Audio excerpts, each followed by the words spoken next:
आप देख रहे हैं श्री हरि कृपा आश्रम चैनल। संस्थापक स्वामी श्री हरि चैतन्य पुरी जी महाराज।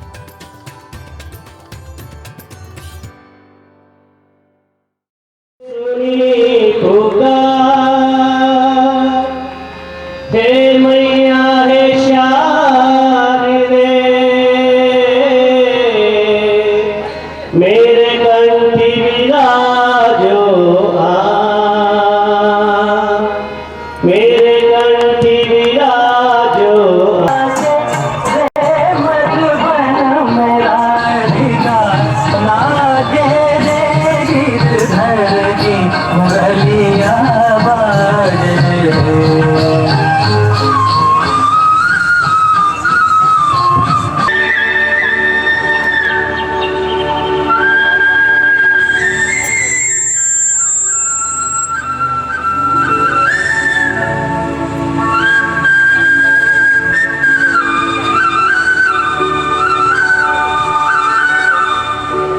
मेरा साजन है कृष्ण,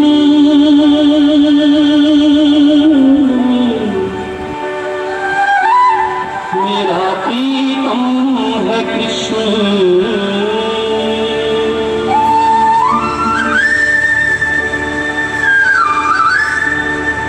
मेरा प्रीतम है कृष्ण,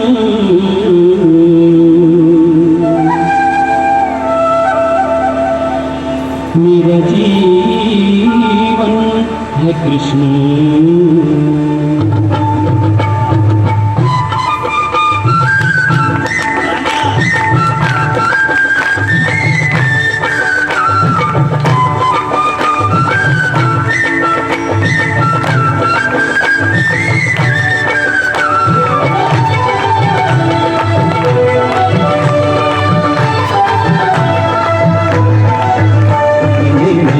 रचाई रे ओ कृष्ण नाम की रे, मैंने मेहंदी रचाई रे ओ कृष्ण नाम की रे, बिंदिया सजाई रे ओ कृष्ण नाम की रे, मैंने बिंदिया सजाई रे ओ कृष्ण नाम की रे, मेरी चूड़ियों पे कृष्ण,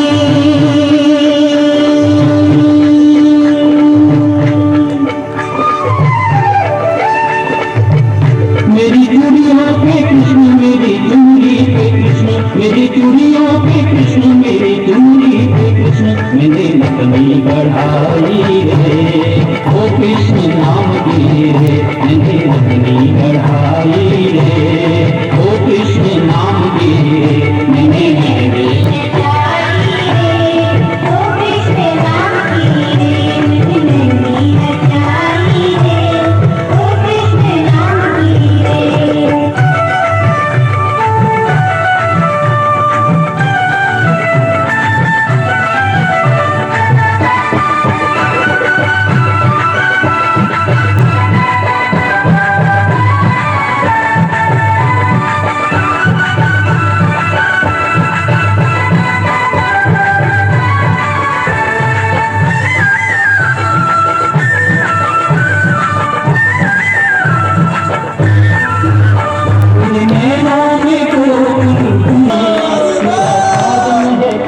मेरा प्रीतम है कृष्ण, मेरा साजन है कृष्ण, मेरा प्रीतम है कृष्ण, मैंने माला मैंने माला बनाई रे ओ कृष्ण नाम की रे, मैंने माला बनाई रे ओ कृष्ण नाम की रे, मैंने मेहंदी रचाई रे ओ कृष्ण नाम की रे, मैंने मेहंदी रचाई रे ओ कृष्ण नाम की रे, मैंने मेहंदी रचाई रे ओ कृष्ण नाम की रे।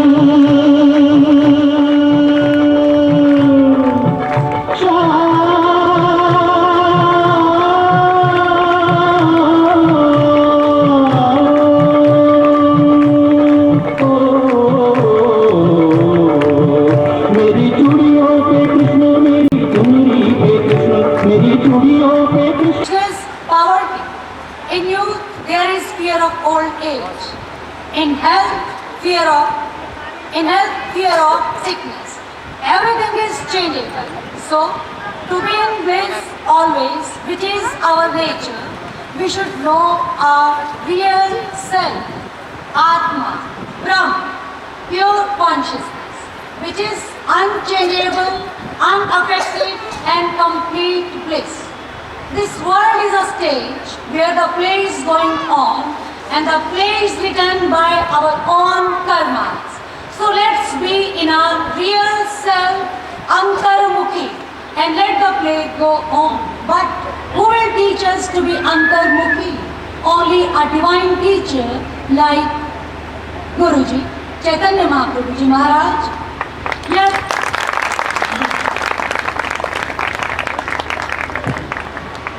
Has entered the world of mortals to fulfill Lord Krishna's promise. He is indeed a living legend. महाराज जी का जन्म 12 जून 1960 को कामा में एक उच्च कुल में हुआ। पिता श्री देशराज जी तथा माता निर्मल जी के साथ साथ संपूर्ण क्षेत्र आपके जन्म समय की अनेक दिव्य घटनाएं देखकर चमत्कृत एवं सौभाग्यशाली मानने लगे। इन्हें परमहंस चैतन्य महाप्रभु का अवतार कहा जाने लगा। तेजों में अलौकिक संत स्वामी रामानंदपुरी जी से अनेक चमत्कारी शक्तियों को प्राप्त करने के पश्चात इन्होंने संन्यास ग्रहण किया। 21 वर्ष की आयु में सभी भौतिक सुखों को त्याग कर दिया। ज्योतिष शास्त्र, संगीत, आयुर्वेद इत्यादि महाराज जी के जीवन में एक विशिष्ट स्थान रखते हैं। आप अनेक प्रमुख भाषाओं के ज्ञाता हैं।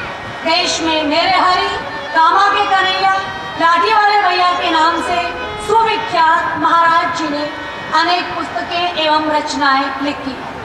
आप निर्विमान होकर परमात्मा का ही गुणानुवाद करते हैं, समाज के लिए पूर्णतया समर्पित रहते हैं।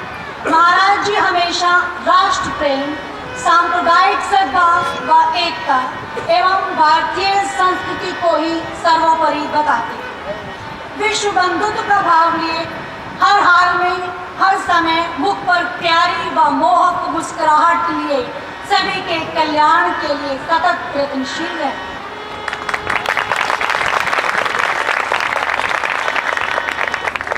आपके हर कार्यक्रम में व संपर्क में बेहिचक प्रेम व श्रद्धा से बिना भेद के सभी धर्मों के लोग अपनत्व भाव से समान रूप से आते हैं। अमीर गरीब, ऊंच नीच, बड़े छोटे, शिक्षित अशिक्षित, जाति मत, धर्म, रंग, भाषा, किसी भी प्रकार का लेश मात्र भेदभाव भी आपके जीवन में देखने को नहीं मिलता। He is indeed a living legend. He has a firm, rock-like, unshakable faith in God. All the people who come in contact with him bear his super stamp. Selfless service. Selfless service is his guiding light. He is one in millions. He is a true spiritual teacher. Nowadays, people do not love love, but they love hatred. Our Sadguru is there to teach us how to love love.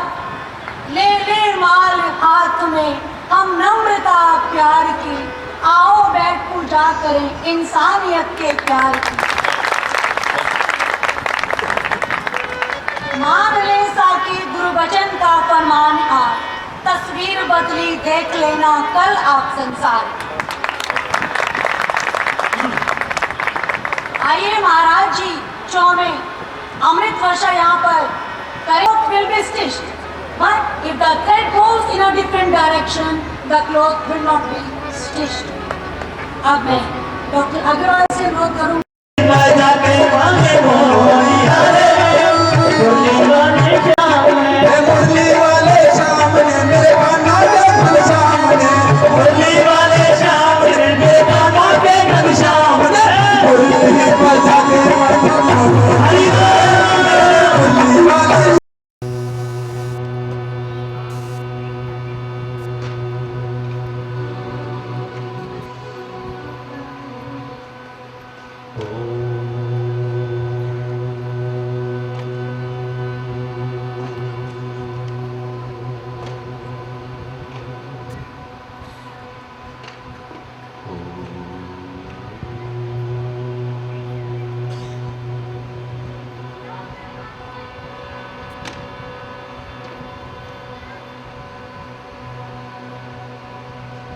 सर्वे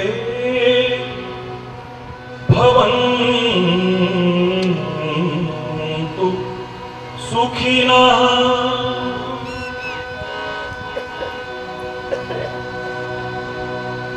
सर्वे सन्तु निरामयाः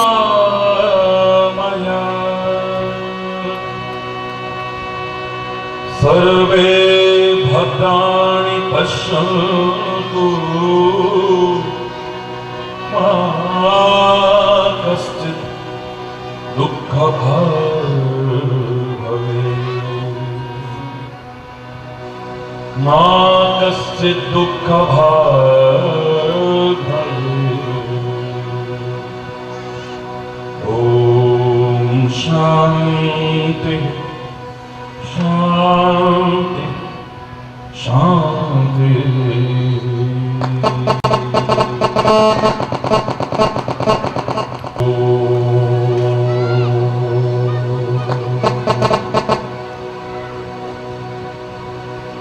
ध्यानमूलं गुरुर्मूर्ति पूजामूलं गुरुपदम्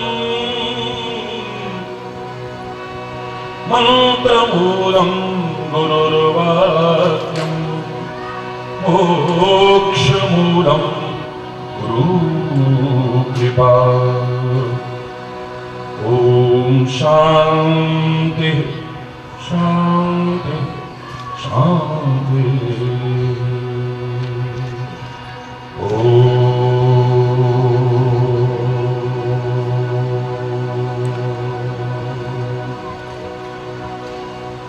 मन की तरंग रोक लो बस हो गया भजन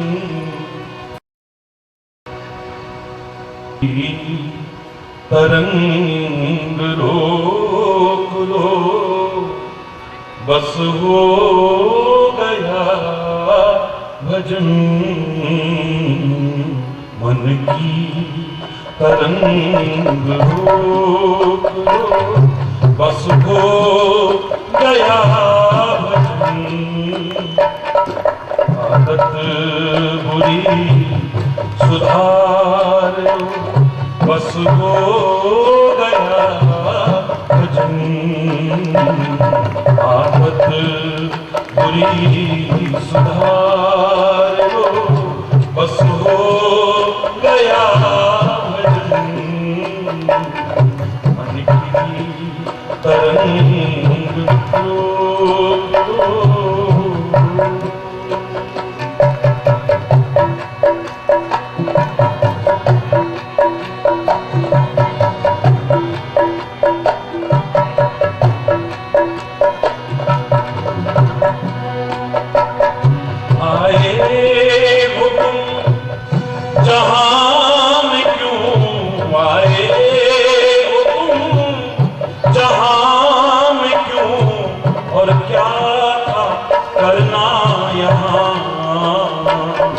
और क्या था करना यहाँ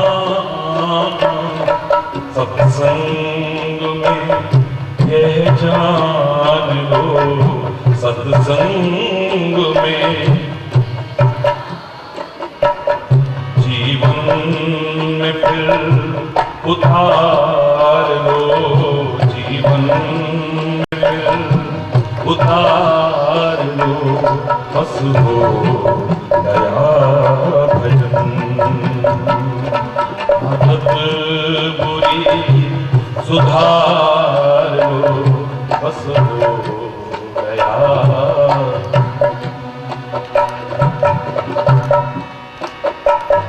सब राग द्वेष बैर तज सब राग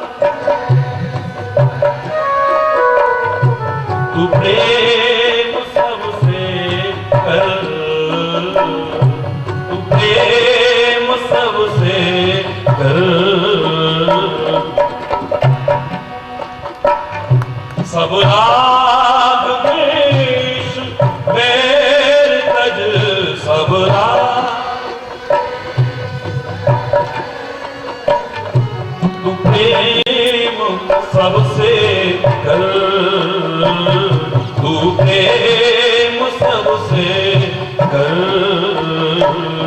उपकार कर पर गर्व ना कर, हो गया भजन। उपकार कर पर गर्व ना कर, हो गया भजन। आदत बुरी सुधारो, बस हो गया भजन। आदत बुरी सुधारो, बस हो गया भजन। आदत कर दोष देखने ही है, कर दोष देखने नहीं चाहिए, पर आदत हो चुकी है, नो प्रॉब्लम। देखना, जो ना देखते हो आज से वो भी देखना। पूरी छूट दे रहा हूं, लेकिन पूरा सुनने के बाद। ओ कर दोष देखने ही है, कर दोष तो क्यों ना अपने दे, तो क्यों ना अपने दे। निंदा पराई कर पाप ना ले, हो गया भजन। निंदा पराई कर पाप ना ले, हो गया भजन। आदत बुरी सुधारो, बस हो गया भजन। मन की तरंग रोक लो, बस हो गया भजन। बस हो गया भजन, बस हो गया भजन।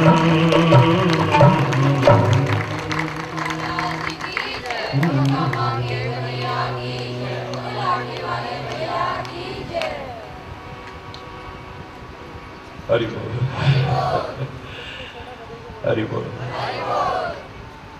रोग हैं, शोक हैं, भय है, चिंताएं हैं, परेशानियां हैं, कला है, कलेश है,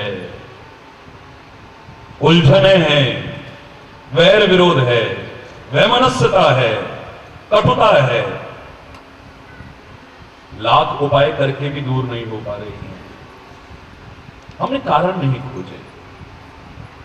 कारण अगर खोजे होते, उस कारण को दूर करने की कोशिश की होती, मैं दावे से कह रहा हूं कई बार तो उपाय की आवश्यकता ही ना पड़ती, और उपाय करते भी तो वो निष्फल न जाता, हमारा उपाय अवश्य ही सफल होता।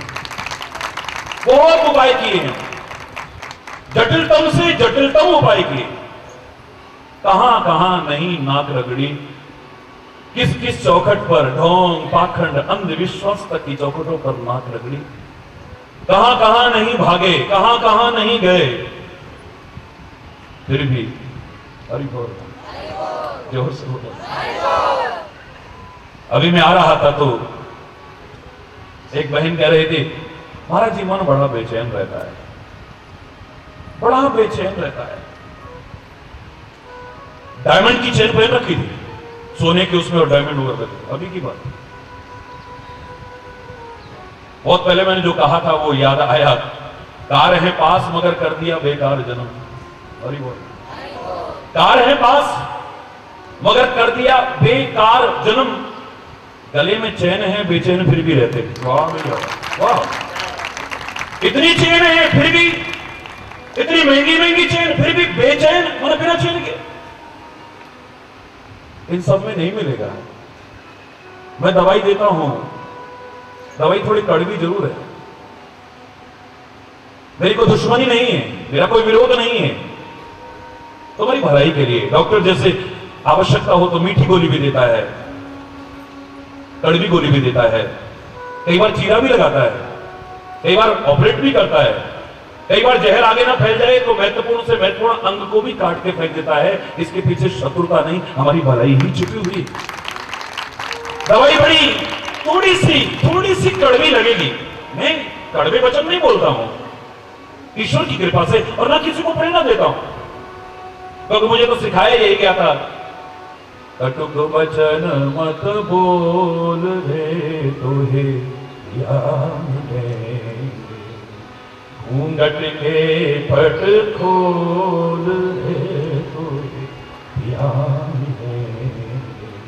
घूंघट के पट खोल रे तोहे कटुक वचन मत बोल रे तोहे मैं कटुक बोलना मेरा उद्देश्य नहीं है, लेकिन एक वैद्य के नाते दवाई थोड़ी सी कड़वी,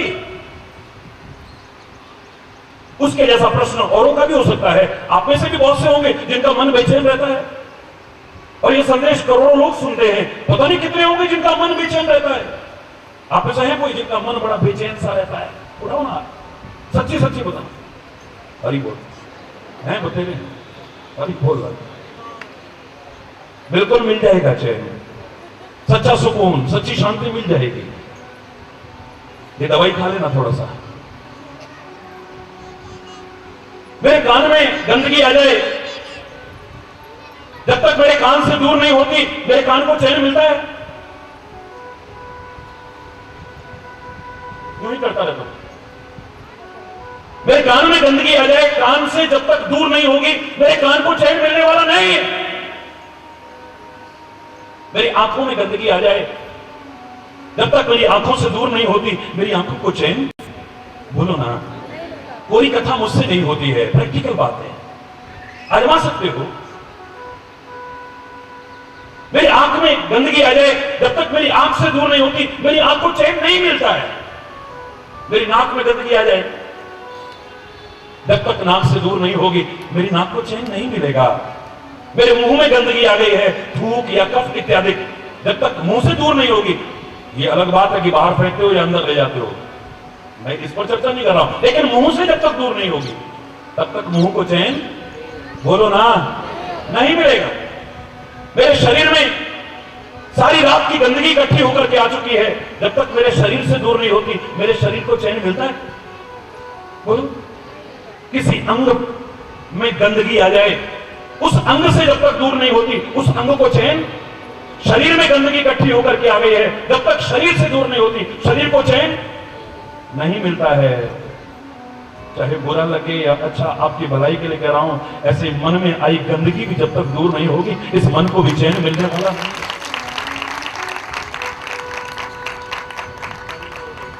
मन का मंदिर साफ सुथरा जिस समय हो जाएगा, देर फिर कुछ ना लगेगी, तू प्रभु को पाएगा। मन अगर है साफ सुथरा, मन में गंगा जान ले, मन अगर गंदा तो गंगा जाके भी क्या, कुछ नहीं मिलने वाला। मन के हारे हार है और मन के जीते जीत है, जीतना मन का कठिन है पर जीत लेकर जाए। निंदा चुगली बेईमानी में लगाता मन रहे तो सोच ले, मन पाप से आनंद कैसे पाएगा। बीज बोकर जहर के तुझे ज्ञान अमृत क्यों मिले। साफ कर मन की बुराई फिर सदा सुख पाए। सोच ले मन ध्यान से दूर कब तुझसे हरी। सोच ले मन ध्यान से दूर कब तुझसे हरी। मन अगर गंदा तो फिर तू पहचान कैसे पाए।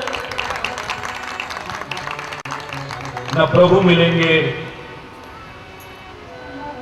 ना प्रभु का जो स्वरूप है वो आनंद मिलेगा, प्रभु का जो स्वरूप है वो सुख मिलेगा, कुछ नहीं मिलेगा। अगर तू सच्चा सुख चाहता है, सच्ची शांति चाहता है, सच्चा चैन चाहता है, सच्चा सुकून चाहता है। ये कोरी बातों से काम चलने वाला नहीं है। परिवर्तन लाओ। भगवान का नाम लेकर के तो दूर, भगवान रात दिन साथ रहे, फिर भी पांडव दुखी, फिर भी पांडव कष्टों में, फिर भी सारा जीवन संघर्ष में रहा। दुखों के, विपत्तियों के, मुसीबतों के बादल रात दिन मंडराते रहे। आखिर क्यों? जीवन में जो वांछित परिवर्तन आना चाहिए वो नहीं आ पाया है। प्रभु की कृपा से या अपने किन्हीं सत्कार्यों के परिणाम स्वरूप प्रभु का साथ तो मिला है, लेकिन भगवान ने नहीं सिखाया कि जुआ खेलो, फिर भी जुआ खेलते हैं। भगवान नहीं कहते कि अपनी औरत तक को दांव पर लगा दो, लेकिन अपनी स्त्री तक को दांव में लगाने में शर्म महसूस नहीं करते। क्या भगवान सिखाते हैं कि इस जवान से तीखे तीरों के समान चुभने वाले, किसी के हृदय को घाव लगाने वाले शब्द बोलो, किसी का अपमान करो, तिरस्कार करो? दुर्योधन को धोखे से गिरते देखा, कोई भी धोखा खा के गिर सकता था। आर्किटेक्चर उस समय का देखिए, अब पानी की जगह जमीन नजर आ रही है, जमीन की जगह पानी नजर आ रहा है। सूखे में तो धोती उठा करके जा रहा था और गीले में ऐसे ही चलने लगा तो ठोकर खा के गिर पड़ा दुर्योधन। ऊपर से तीरों के समान चुभने वाला वचन आया, वो अंधे की अंधी औलाद रही ना, भरे दरबार में मेरी बेइज्जती करती है। आने दे द्रौपदी, एक दिन ऐसा आएगा कि भरे दरबार में तेरे को बेइज्जत ना किया तो मेरा नाम दुर्योधन नहीं है। सारी बीज जड़ वहां से पैदा हो गई। जो परिवर्तन आना चाहिए अगर वो ना आया तो मैं तो कह रहा हूं, कृपा भी अगर भगवान कर देना आप पर, उस कृपा के पात्र आप वो हमेशा बने रह सके, मुझे संदेह लगता है।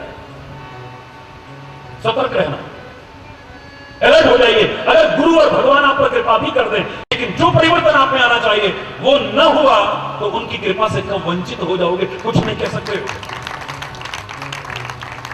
रावण भगवान का कितना बड़ा भक्त है और भगवान ने भी कितनी बड़ी कृपा की है, दर्शन दिए आपको, हुए या नहीं हुए, लेकिन रावण को शिव ने दर्शन दिए। और खाली दर्शन नहीं, मुंह मांगा वरदान मांगने को कहा है। जो मन में आए मांग लो पुत्र। क्या कृपा नहीं है? सही बोलना। लेकिन अगर कर्म ठीक नहीं रहे, आचरण ठीक नहीं रहे, प्रवृत्तियां ठीक नहीं रही, स्वभाव ठीक नहीं रहा, खान पान ठीक नहीं हुआ, तो वही शंकर हनुमान बन करके अपने ही भक्त रावण की लंका में आग भी लगा दे तो कोई पता नहीं। भस्मासुर ने कितना कठोर तप किया है, ओम नमः शिवाय का कितना जाप किया है, भगवान शंकर ने दर्शन दिए, कृपा की है। पूरी कथाएं बहुत सुनी होंगी आपने। किस्मत वाले हो, सुनाने वाले भी किस्मत वाले हैं, सुनने वाले भी किस्मत वाले, लेकिन मुझसे कोई कथा नहीं होती, मैं क्या करूं? बोलता है क्योंकि लाठी वाला भैया कहा है आपने। जब जब आपको दुख, कष्ट और विपत्ति में देखता हूं तो मेरा हृदय रोता है, और जब आप खुश दिखाई देते हैं, प्रसन्न दिखाई देते, सुखी दिखाई देते, समृद्ध और खुशहाल दिखाई देते, तो मेरा हृदय भी आनंद की हिलोरें नहीं लगता है। इसलिए सतर्क कर रहा हूं।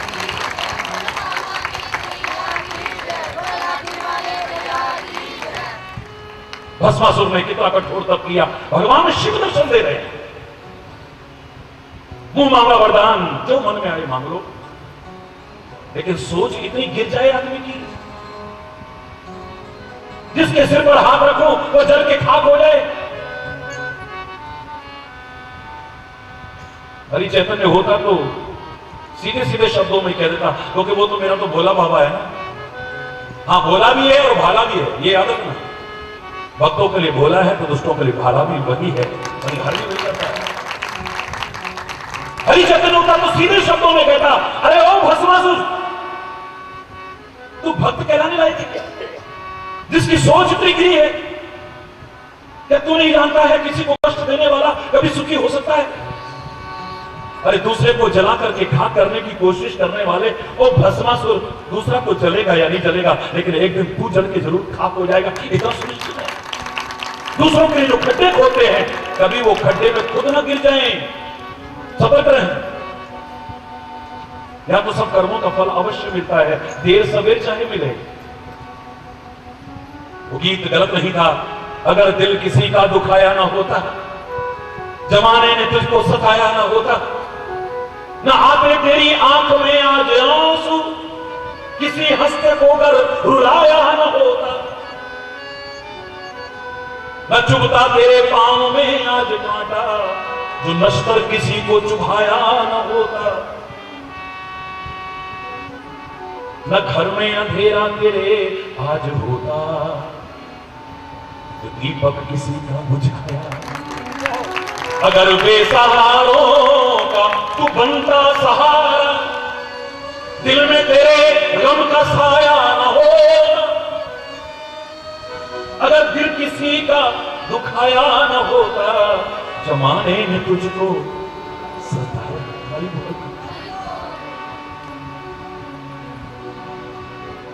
अरे वो भस्मासुर, दूसरे को जला के खाक करने की कोशिश करने वाले, दूसरा तो पता नहीं चलेगा कि नहीं, कहीं तू जल के खाक ना हो। कब कृपा से दूर हो जाए, कह सकते हो। कृपा पात्र बने रहना भी ये कोई मामूली बात नहीं। आशीर्वाद के अधिकारी बने रहना भी ये कोई मामूली बात नहीं। संग मिलता रहे, इस योग्य जीवन बना रहे, ये भी कोई मामूली बात नहीं है। सतर्क रहिएगा। प्रेम की नगरी है अवधपुरी, साधना की नगरी है अवधपुरी, तपस्या की नगरी है अवधपुरी। तपस्या और साधना तो कितनों ने किए होंगे, लेकिन मेरे परमात्मा तपस्या और साधना से मात्र कृपा करते हैं, मुझे भी लगता है। जिन प्रेम कियो तिन ही प्रभु पायो, रामायण में लिखा है, मिलहि न रघुपति बिनु अनुरागा, किए जोग जग जप तप मख जागा। कितने भी योग करें, यज्ञ करें, जप करें, तप करें, अगर प्रेम नहीं है, सच्ची भावनाएं नहीं है, तो परमात्मा के पाने के अधिकारी बन सको।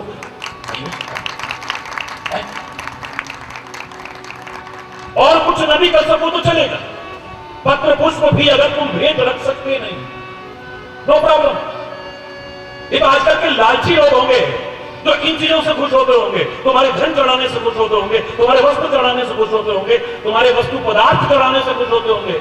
सच्चा संत, सच्चा सदगुरु और मेरा परमात्मा, वो तो प्यार और भावनाओं से ही प्रसन्न हो सकता है।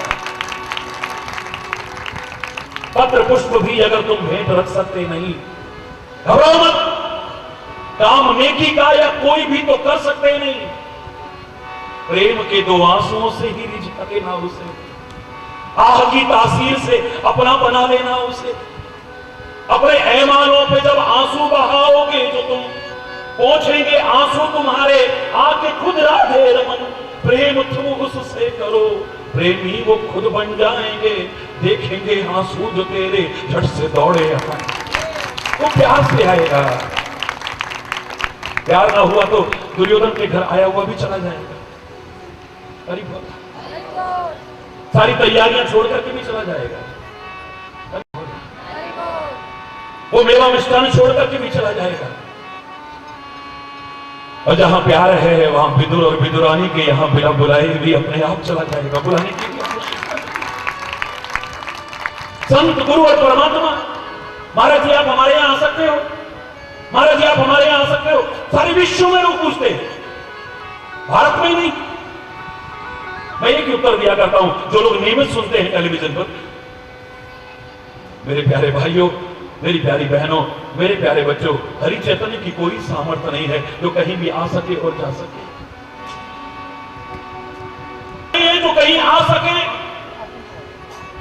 और जा सके,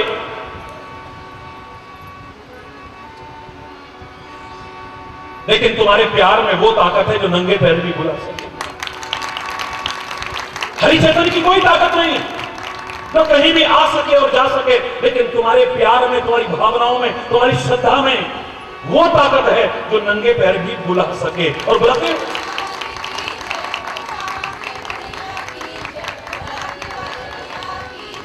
तुम नहीं बुला सकते, तुम गायकों को बुला सकते हो, कलाकारों को बुला सकते हो, कथावाचकों को बुला सकते हो।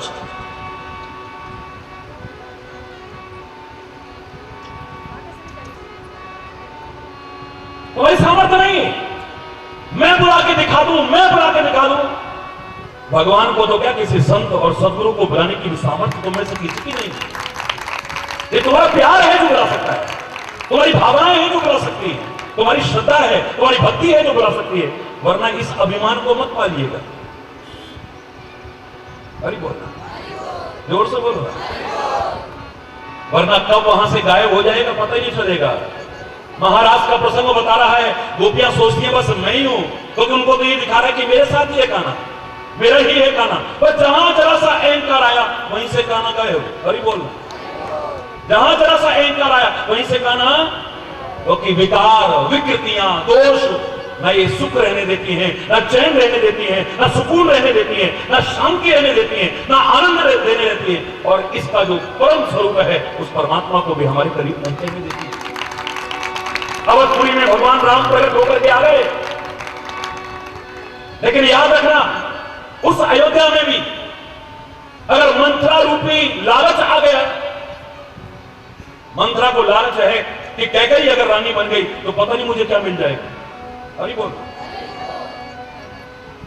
मंत्रा रूपी लालच अगर आ गया, कैकेयी रूपी क्रोध आ गया, क्योंकि कैकेयी कोप भवन में यानी क्रोध भवन में और फुफकार रही है नागिन की तरह। मंत्रा रूपी लालच अगर अवध में आ जाए, कैकेयी रूपी क्रोध अगर अवधपुर में आ जाए, और दशरथ रूपी काम अगर अवधपुर में आ जाए, अपनी पत्नी से ऐसा वार्तालाप कोई अपराध नहीं, लेकिन एक मर्यादा है। जिसके घर में राम आए हो उसकी तो वाणी बदल जानी चाहिए, उसका स्वभाव बदलना चाहिए, उसका तो खान पान सब कुछ बदल जाना चाहिए। अपनी पत्नी से ऐसे बोलना कोई अपराध नहीं। सुमुखी सुलोचनी पिक वचनी कारण मोहि सुनाओ गजगामिनी निज को होकर, रामायण के शब्द है। हरिओ चंद्रमुखी, हे सुमुखी, हे सुलोचनी, हे हिरणी जैसी आंखों वाली, हे मछली जैसी आंखों वाली, हे सुंदर नेत्रों वाली, हे हथनी जैसी मस्त चाल वाली, हे कोयल जैसे कंठ वाली, हे मधुर भाषणी, तेरे गुस्से का कारण क्या है मुझे बताओ। ये राम के शब्द नहीं हो सकते हैं, काम के शब्द है। अरे माना की पत्नी है, लेकिन अवस्था है, एक तरफ तुम सब कुछ छोड़ करके तपस्या की ओर जाना चाह रहे हो, और भाषा, अरे बोल, वृद्धावस्था में ये शब्द शोभायमान, अरे बोल, यहां काम का दर्शन हो रहा है, कैकेयी में क्रोध का दर्शन हो रहा है, मंत्रा में लालच का दर्शन हो रहा है। तो उसी अवधपुर में जहां श्री राम प्रकट होकर के आए, वहां ये काम आ गया, क्रोध आ गया और लोभ आ गया। तो राम चाहे 14 वर्ष के वनवास का बहाना बनाए, राम वहां रह नहीं सकता, वहां से चला जाएगा। याद रखिए, ये बहाना बनेगा खाली। उस अवधपुर में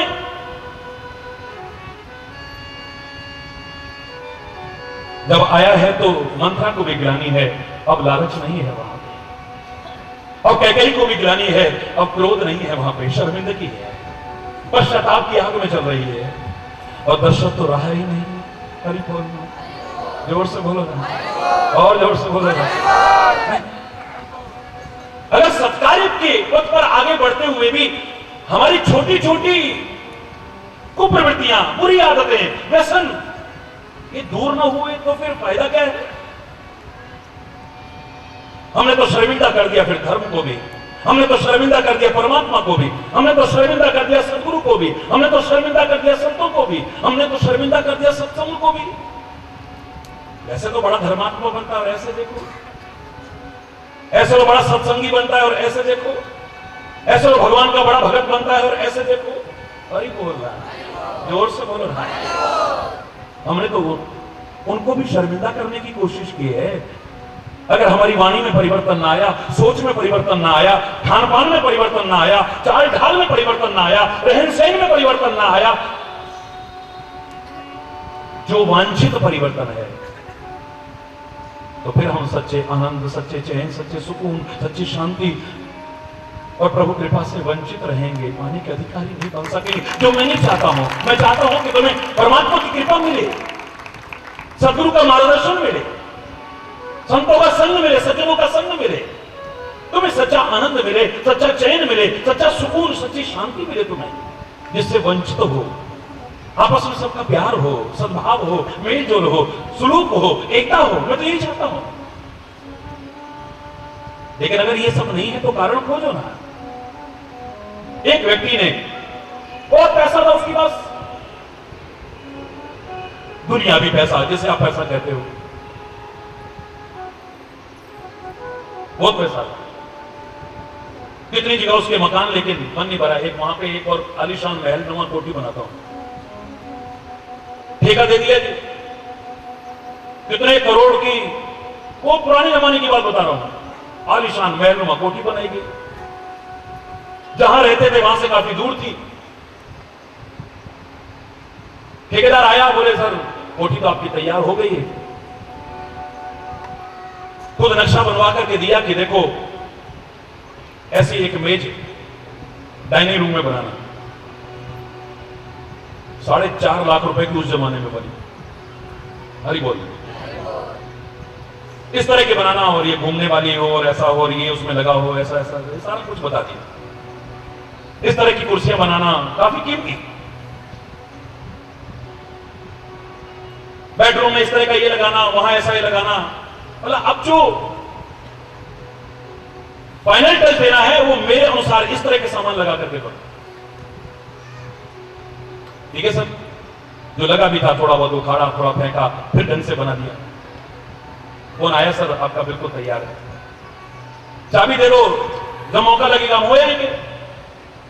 वो चाबी दे गया, दोपहर का समय था, कहने लगा चलो आज ही देखते हैं, बाद में क्या देखना। आप बड़े एकाग्रचित्त होकर के सुन रहे हैं, आगे भी एकाग्रचित्त होकर के सुनिएगा। बहुत गहराई की बात है, और आपसे प्रश्न पूछूंगा मैं, अरे बोलना, हमारे प्रसंग से संबंधित है। दोपहर में चल दिए तो वहां दूर था, पहुंचते पहुंचते रात हो गई। संयोग ऐसा रहा कि वहां का जो चौकीदार था, उसे क्या पता कि मालिक आ जाएगा, वो बेचारा कहीं घूमने चला गया। गाड़ी वहां पहुंची, पत्नी साथ में थी, ड्राइवर साथ में था। कहने लगा आप लोग यहां रुको, मैं अभी अंदर पहले देख के आता हूं। अंधेरा अंधेरा था, बाहर का गेट खोला, चाबी देख करके जैसे तैसे अंदर चला। बड़ा प्यारा रास्ता बना हुआ है, लॉन है चारों ओर। आगे पहुंचे, दरवाजा खोला, जैसे ही अंदर ड्राइंग रूम में पहुंचा, ड्राइंग रूम में भी उस जमाने में 5.5 लाख रुपए की एक बहुत कीमती मेज बनवाई गई थी। अब उससे ठोकर लगी और चिल्लाता हुआ गिर पड़ा। जैसी चिल्लाने की आवाज आई, पत्नी भी दौड़ करके गाड़ी में से निकल करके भागी तीर की तरह से, और वो भी अंदर जैसे पहुंची, उसको भी लगी ठोकर और वो भी धड़ाम गिर पड़ी। मैंने तुमसे पहले कहा था ना यहां पे मकान मत बनाओ। अरे अच्छे वाले इतने सारे मकान है, मना